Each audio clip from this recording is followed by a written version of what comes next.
What's up, guys? Big Papa Drock back with another Raid Shadow Legends video, and as you can see, we've got the GOAT, the one, the only Ash here on the channel. Ash, welcome in, dude. How the heck are you, man? What's up, bro? I am great, man. I'm great. I'm great that now that we're live on the collab. I love that we're hitting the 2024 recap here in 2026. It's great. Yeah, exactly. We were just talking about that. I was like, I probably should have done this video 20 days ago, but it's good, man. It's good. That way you come out after everybody's already, Exactly. Yeah, it's a good timing. People are going to love it. Timing. It's the perfect timing. And so, yes, that is what we're going to be talking about today, guys. We're going to be talking about 2024 Raid, a year in review, and kind of a couple different topics of what we thought about this last year. And so before we get into it, I'd love to hear your comments down below on what you guys thought about Raid in 2024. Feel free to let us know what you're thinking. Did you like it? Did you not like it? Etc. You can answer the same questions we're going to answer. We haven't talked about any of this per usual, which is usually how we do these things. So as the guest, Ash, you're going to go first. And so I'm going to start off with a question, which is this.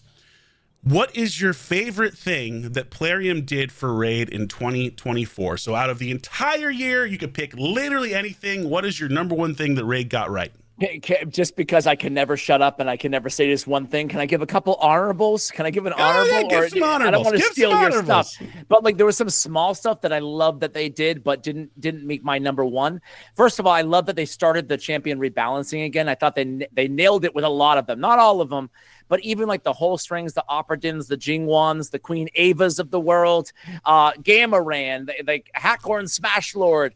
It's cool that they actually started balancing because people forget in 2023, they didn't even balance, bro. But that was crazy. You're absolutely right. I think they balanced 3 champions all of 2023. In the very beginning of the year, that team like was on break or something. I don't know.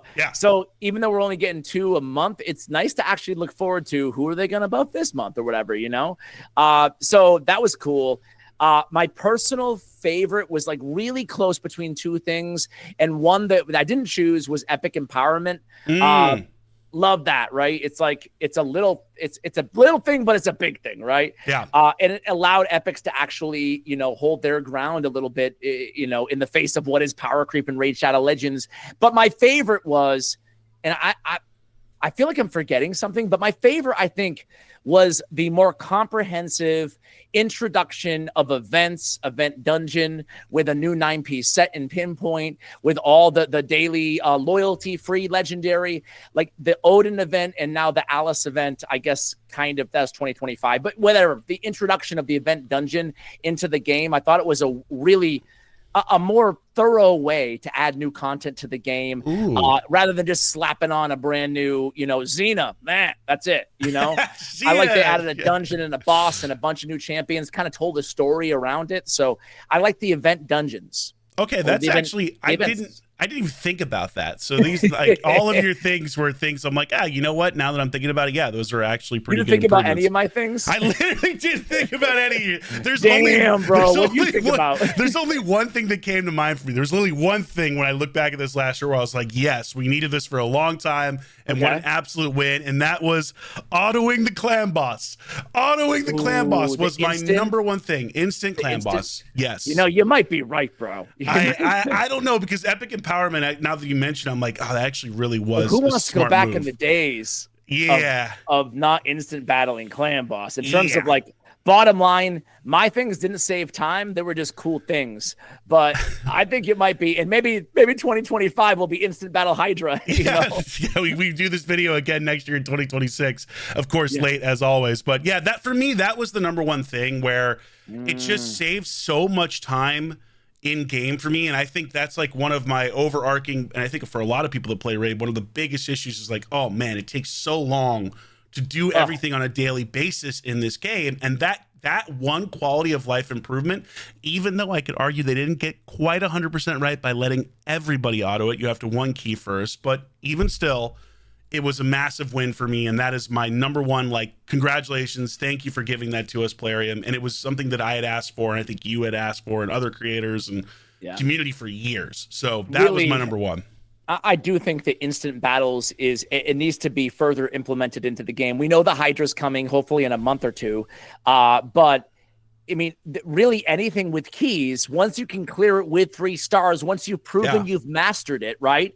It should be an instant battle, right? Yes. I mean, like, I know that you don't want to just like make everything instant, but once you've mastered something, like it is ridiculous. Like I'm sure you have a daily routine, just like I do every morning.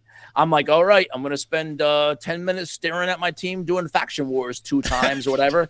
I'm going to cancel my tag team arena battles so I can get more keys or whatever the heck up, like, I end up most of my raid time still goes to the monotony of watching my champions repeat something I've done a million times, as an end game player at least. Yep. So I get during progression, you don't want to give that feature. I understand that. But once you've mastered an older feature in the game, come on, man, Yeah, I'm so with you. Like, I know they're talking about, and this kind of bleeds into some topics later, but I know they're talking about background battles and things like that coming. But to me, like, and look, I hate to bring this game in here, but it really has opened my eyes. Like, I don't know if you've played King Arthur and done the Forbidden Dungeon.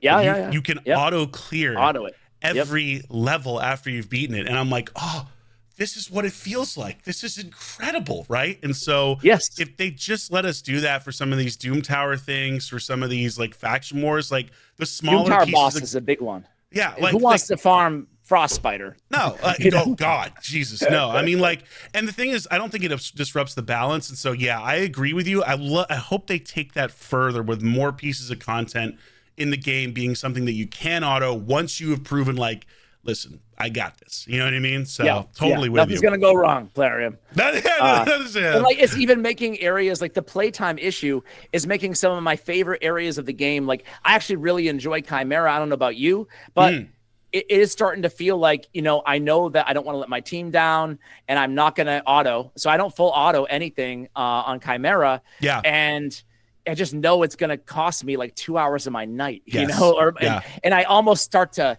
I wonder if any of the audience, or I wonder if you feel this way too, but like, I almost start to kind of dread it almost, even though I like it. Well, but I'm like, when am I going to get the hour and a half in? That's the problem. That's I haven't done my Chimera keys. It's actually Chimera reset night to night. Yeah. So I know I'm going to have to find time after work to go do that. And I think that's one of the biggest things too, where like, yeah, the design of the boss is great, but I think this was the simplicity and the beauty of Clan Boss when they initially rolled it out, is the fact that you could build a team that was auto. And the challenge and the fun was building that auto team because things were set.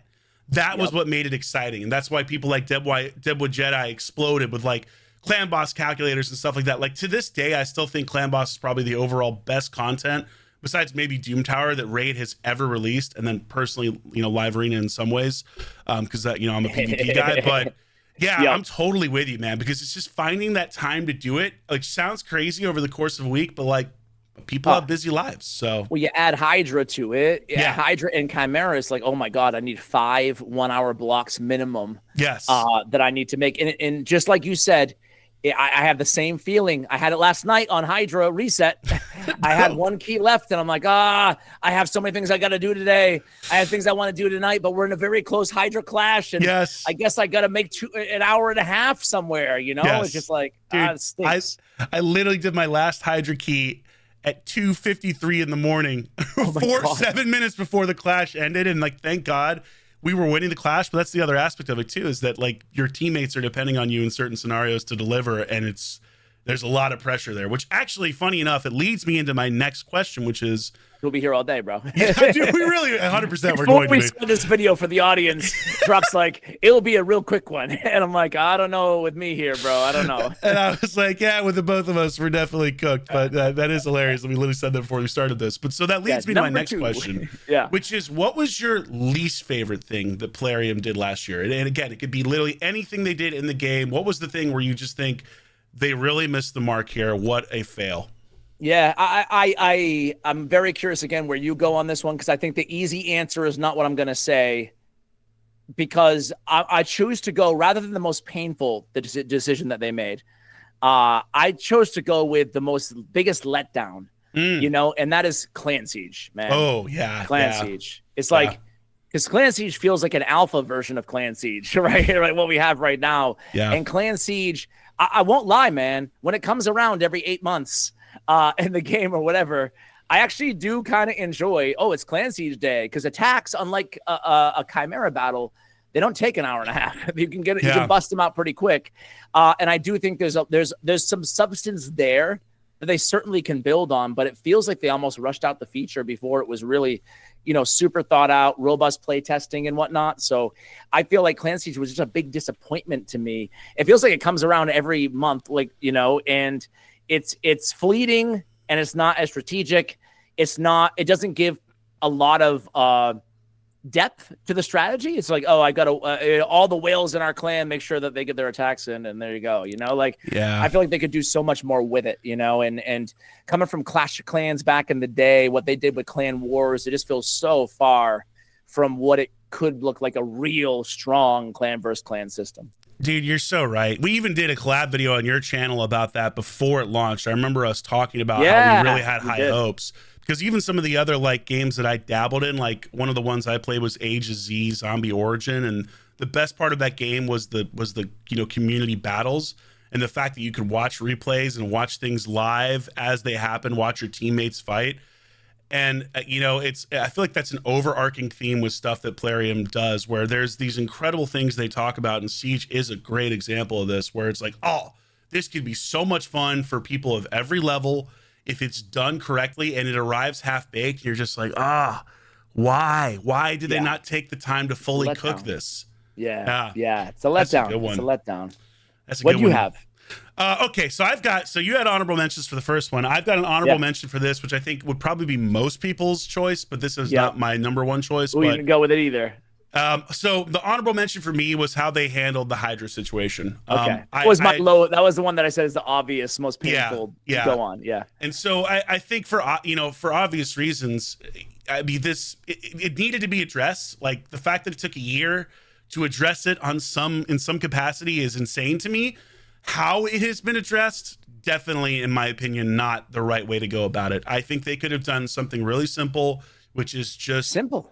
Yeah. Just balance Trunda and Yumiko. Just balance both champions so that you can actually have a better, more enjoyable experience, especially because that is now a team-based mode and people get pissed if you don't do well. And it's such a shame that they went the route that they did, which basically nerfed Hydra for everybody.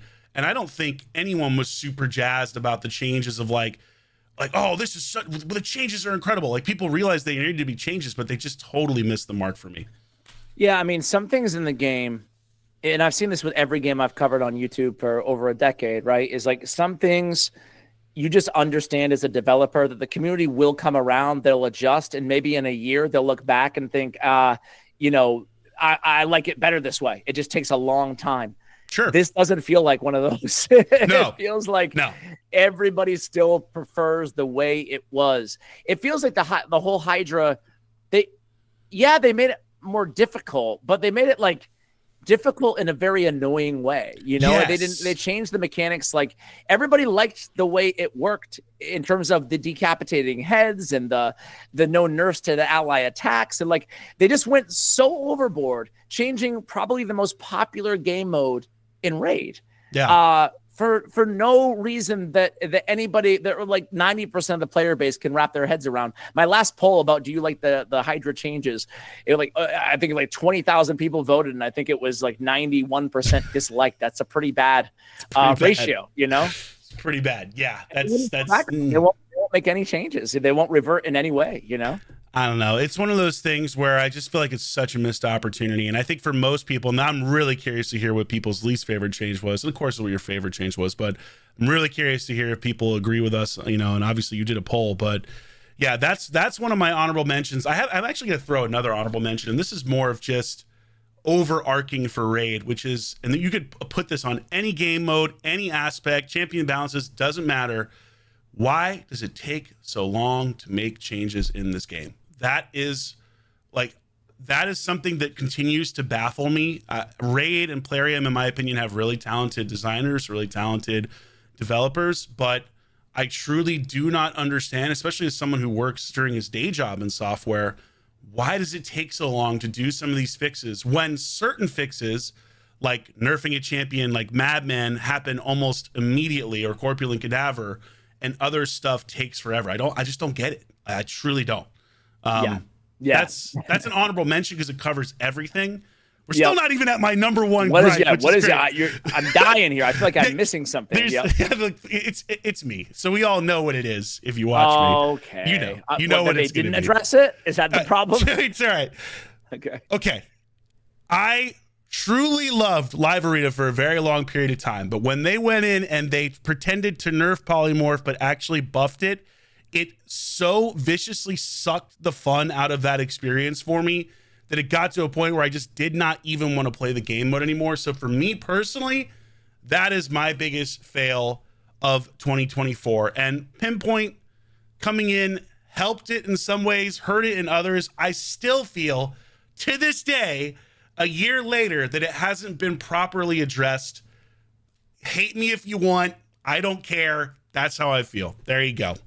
Do you, first of all, no one likes their champions all sheeped. The worst thing is when you're looking at like 4 sheep. You ever have that? I'm sure you have, right? Oh, yeah. Like, I've had it. And you're just like, you want to throw your device out the window or whatever. But I am curious, just to play devil's advocate. Sure. First of all, I agree, for just to state that, right? Yeah. But I am curious, do you think this is like, it strikes me that most players probably don't hate Polymorph as much as end game players do, just because they run into 6-star blessings, way less frequently. Do you think it's a pervasive problem? If not, do you think it's just the top end, So I think when it first came out, it was definitely just the top end, and people that were lower spenders or mid-tier, mid-game players did not understand. But as the game has gone on, I've been really surprised to see more comments where people are like, lower level players or people that haven't spent a ton of money, they're like, yeah, I hate when it happens. And I think it's just because the overall strength of the debuff has never been changed. All they've changed is its percentage chance to really trigger. They've never touched the strength. And that's been like my biggest argument. And I think other people, when it first came out, I was like, we don't need this in the game. And I strongly felt that way at the time. This was pre-mythicals, mind you, where it's like, this was never necessary. All you had to do if you wanted to fix this was just make resistance better. You know what I mean? And even then, resistance was more of a counter.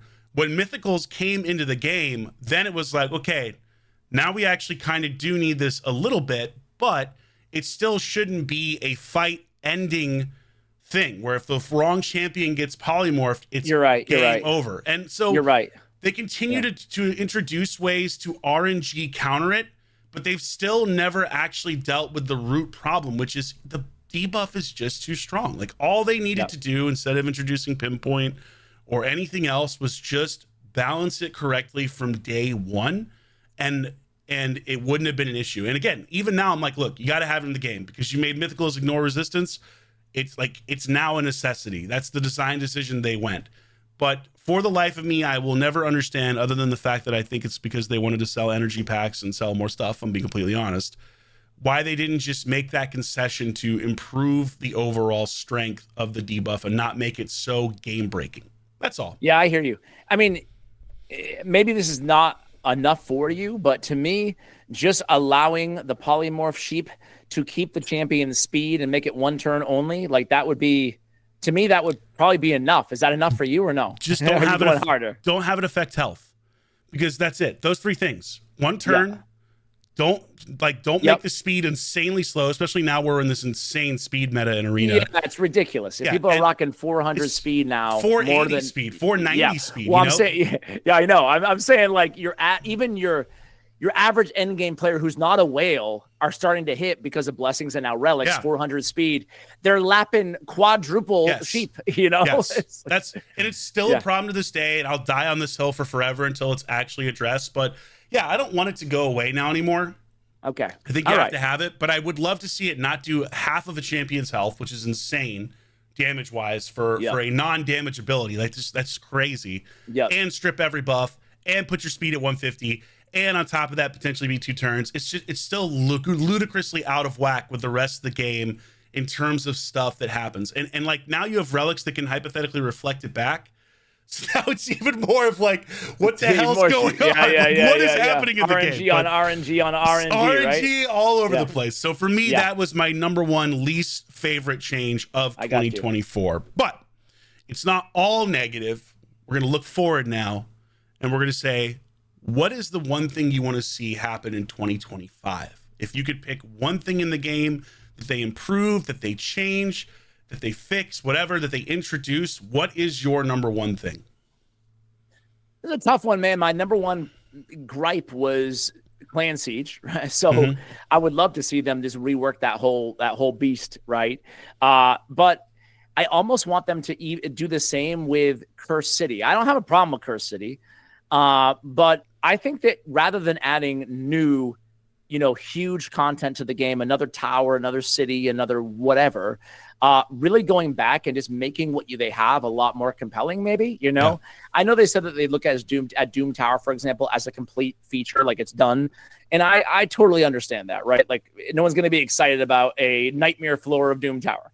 However, I do think that the problem with the game right now is everything they come out with, not only do they come out with great content, like the great new content, sometimes hit, sometimes miss, but it becomes a game of time, A, and B, it introduces these new OP 9-piece sets that really makes everything else moot in the game, So there's an issue right now that I see with power creep, not on champions per se, but on how we gear and level up our champions. So I would love to see different modes or like another difficulty of or dungeons fixed, right? Centranos fixed, like make more difficult content or more compelling content, but allow us to have access to better rewards, There's a million rewards that people need more of, skill tome pages and stuff like that. Make them extremely rare drops from a nightmare dungeon difficulty and add in some 9-piece sets or make new 9-piece sets, right? I'm not craving new 9-piece sets to give even more, power creep and complexity. But I think there's an issue where players are lacking the resources that they need. And there's an issue where now, like dungeons, every month or quarter that goes by, they become less and less important to even mid-game players now, You look at some of these and, little things like quality of life, like the dungeon divers and stuff, not applying to all the dungeons, like adding minnow levels. Like let's give the players back some of the things they've been asking for a long time. And then let's make some of the less relevant areas that we're forced to play anyway, because they're attached to events and tournaments and fusions and all that stuff. Let's make them a bit more compelling, right? So I would like them to actually take a little bit of a step back from adding Centranos 2 or whatever the heck they have planned, and actually go and make all this other stuff more enticing while at the same time solving some reoccurring pain points over the last few years. So I don't know, kind of a long-winded answer as always, but like, I guess that's what I'm hopeful for. I'm hopeful to start listening to the community more. Dude, I think you nailed it, man. I think you completely nailed it. And funny enough, like mine is in the same vein where it's like, look, I don't want new content. I don't want a new game mode. I don't want another whatever. I just want improvements to what's here. I want quality of life improvements across the board in every area of the game, whether it be live arena, whether it be dungeons. They can do so much for live arena, right? So much. We talked about it. We've talked about so much. They can do leagues. They can do difficult rarities. They can do restrictions. They can do same thing with Siege. Everything they need in the game is there, the foundation, Yeah. Like you can't fault Raid at this point for putting lots of stuff in the game. They've obviously over the last 5 years, they have put a bonanza of things. Now you can argue whether those things are fully realized, and I would argue the vast majority of them are not. But like, if they just spent a couple of months really tuning this, to your point, my God, I think they would see an explosion of excitement and also interest, as well as, I mean, I know we're both in dry January, but spending, you know what I mean? Like, that's true, though. It's true. To me, like, I mean, that's the smart thing. PvP, more than anything else, or clan versus clan, or those sorts of things where you're actually you're teaming up with people or you're going solo to fight other players. Nothing incentivizes players to spend and upgrade more than having like really, really developed positive features in those categories, right? Like, absolutely, you're going to want that 6-star blessing. You're going to want that whatever it is, because you're really engaged in the mode. And right now, those two modes, live arena and siege, they're not there yet. Hopefully with live arena changes in a month or two or whatever it is, hopefully that will fix some things, but I don't know. I'm kind of skeptical. Are you? I'm skeptical because every time we've talked about this in past videos, and I hate that I have to beat this horse over and over again. Pete, this I guess this is a live horse in this case, but but it's the same. It's the same thing every time where they go in to fix something and it's never done to its full potential. And I'll give you an example. They should consult you guys. You would hope, you would think, but I don't think that really happens. Are you in the Supreme Club, bro? I'm in there. I'm in there. They ask questions. But I can't believe you got in and I didn't. Like, what am I? What the hell is this? How much are you spending over there, Drock? Bro, I'm not spending anything right now, man, because it's dry January and it's probably going to be dry February for me too. Okay, you know what I mean? I got +4 fully awakened allies, bro, and they don't invite me to the Supreme Club. You deserve to be in there. You deserve it. You know what I mean? You might need to take this up. They want me to keep unloading. Yeah, exactly. Hey, listen, it's algorithmic. I asked them because initially I didn't get an invite, and I was like, "How in the heck am I not in this thing?" And I was like, "This has to be a joke." I almost want to ask you. We're going to do a collab on my channel. Yeah. I almost want to make it like the secrets of the Supreme Club, and you can give a tell-all expose. I'll get kicked out of the Supreme Club, I'm sure. Do they give you a lot of opportunities for feedback in there, or not? You know what's funny? They actually do. What's crazy to me in some ways, and this, look, I'm just gonna say it. You know what I mean? You know me. I can't help myself. I'm not even kidding. I think they listen to Supreme Club members more than they do content creators. Straight up. Oof. Like. You might have to edit this out, man. You might be out of the CC program. I'm about to be cooked. It's You'll not be that they don't like the Supreme Club, though.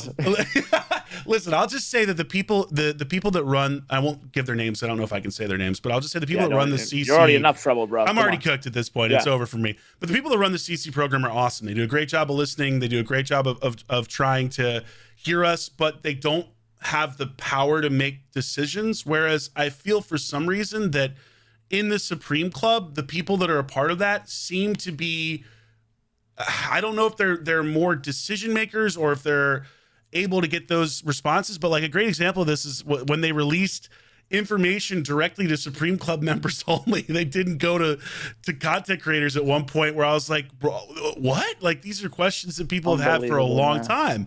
And like the thing that I want is I want everyone to have that information. I know. Supreme Club members, I don't have a problem with the Supreme Club. I just have a problem with everybody. It's just like so transparent. Like if you spend enough money, we'll tell you anything, or whatever, But that's also the crazy thing though, Ash, because there are people in the Supreme Club that are genuinely free to play.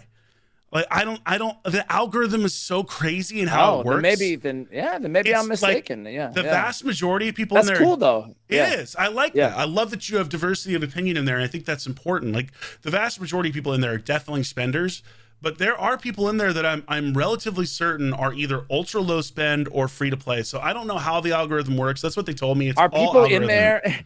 This has become a little bonus content here. Supreme comes, dishing. There's a little gift for all the viewers who stood till the end here. Yeah, who's still here? Are people in there just like constantly complaining, or is it pretty dead, sporadic? What is no, people do chat. They do chat in that Discord, and they do have interactions with the people leading it, and they have interactions with one another. And as all raid players do, and frankly as they should, they complain about the things that deserve to be complained about or point out the problems that deserve to be highlighted.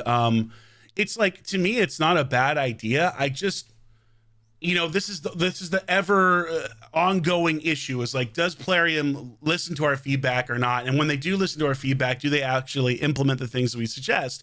And if they implement the things that we suggest, do they actually execute the things that we suggest the level we want? And so this gets back to my example here, where if you look at the market, this is something that a specific content creator, I kid you not, multiple times per month will make comments about when is the market rework coming. I mean, like, I'm not even, for over a year, this guy, I got to give him his props. He has been dedicated about this.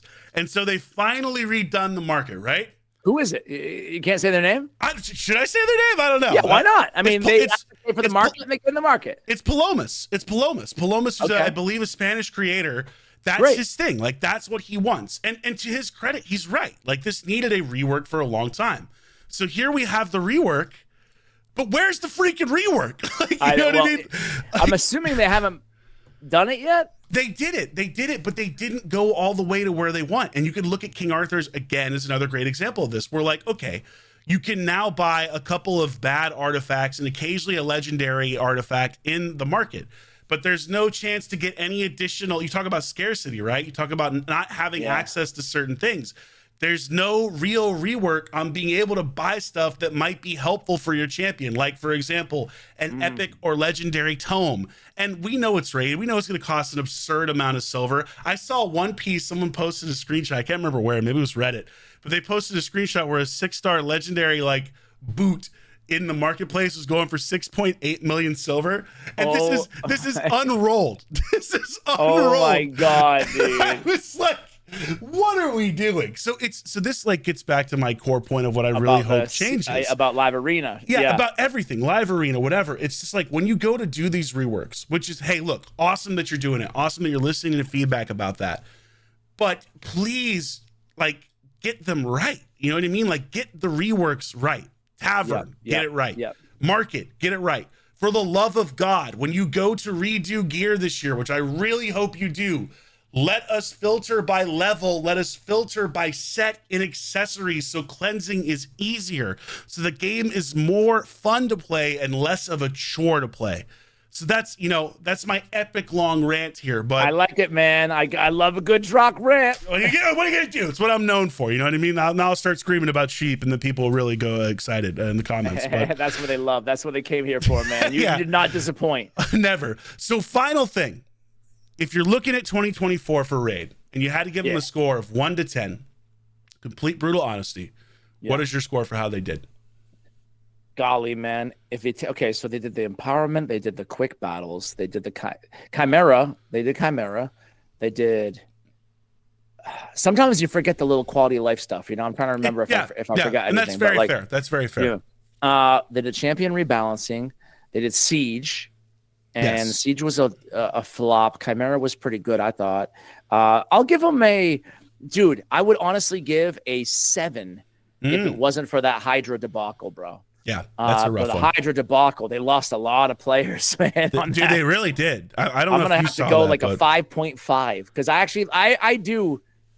I do really think it was an overall positive what they did to the game. But boy, they had a massive, massive, massive flop and really just continue to drag their feet with a lot of just like the other stuff that everybody's been mentioning for years. It kind of weighs on you. But what they actually added to the game, though, I think was, hit or miss, but more hits than miss. And at the end of the day, even if you don't like all the stuff, you get like a lot of it is just, it's not costing you energy or anything like that in terms of like extra rewards. So I guess a 5.5. What about you? I'm going with a 4. I'm harsher than you. Okay. I think most people would agree with you, honestly. Yeah. So that's the thing. We were talking about this briefly off stream, and I was like, I did it off record. I was like, I did a stream the other night, and people, I guess they were talking more about the state of the game right now because definitely people were more negative when I was like, what'd you think of the game last year? But it was interesting to see the levels of where they voted, and quite a few people were 6s or 7s. I was very surprised. Okay. I want to hear from the audience right now, the people still watching. Like, what do you guys genuinely grade 2024 in Raid? Yes, I would love to hear. I'm really curious. Great. I'm really curious. Man. I'll tell you why. A D on the letter score. Yeah, right? I'll tell you why it's a 4 for me, and it really boils down to just speed of changes. Like, you're absolutely right. They had some wins. I even said at the beginning, Clan Boss, that's a massive win. You know what I mean? There were things they did that were definitely quality of life improvements and moved things along the way. For me, I'm going to give them a 4 though, because some of the things they implemented that were better still didn't realize the vision of what people had asked for. Some of the changes they made that were definitely not better, Hydra's the number one thing, were really frustrating. But for me, it really all boils down to just speed of implementing improvements. Like that is like, if you're going to fix anything, because some of these things wouldn't be so bad. Like, they go to do a tavern rework.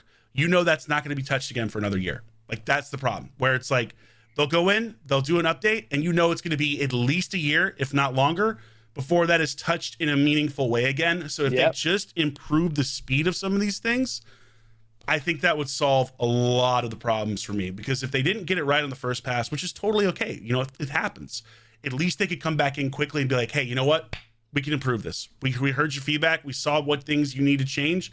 We're going to make this a priority. Yeah. So that would be it feels like their team, I don't know if this is how they work, but it feels like their development team, they'd be almost better off if they're like, okay, we're going to launch this big new feature. We need 20 developers on it, right? Mm-hmm. And then once they launch it, they keep 4 developers on it. Yeah. Like it feels like they all move on to the next thing and it's done. Yes. I actually think that's how they work. I actually think that's what they do, where they have a set team that does the big thing and then they're immediately reassigned to the next big piece of content, because they have a roadmap or stuff that we don't know about. That's how software development works. You always have a roadmap, but I feel like people are just pulled off of whatever it is too fast. Yeah, like and if they they're had only 2 developers on Doom Tower improvements, it'd be like, cool. Like that, this is what they're going to do for Q1 and Doom Tower. We're going to add instant battles. We're going to, you know, whatever. We're going to buff a couple of these secret room champions, whatever. Like, but like almost leave at least one person behind to optimize. Yes. You know, somebody. So there you go. I'm cautiously, I'm going to say I'm cautiously optimistic that this is a year of quality of life improvements. I don't know why I feel that way. Maybe I'm crazy. We'll find out when we do this video again in a year. But I feel like maybe now is when the change really happens. So we'll see. I can't wait, man. I'll be looking forward to 2026. Yes, 2026. We should really do it again. That'd be fun. I would love that. And by the way, a short video. This is 35 minutes. So always, go us. Go us. All right, thanks guys. for having me, brother. Yeah, thanks so much for joining me, Ash. It's always a blast. We're going to do a collab on your channel now. You got a really good idea. I'm not going to spoil it. I'll just say it's a fun one. So make sure to check that out. And yeah, thank you so much for watching, guys. We'll catch y'all later. This has been Big Papa Drock and Ash, and we're out.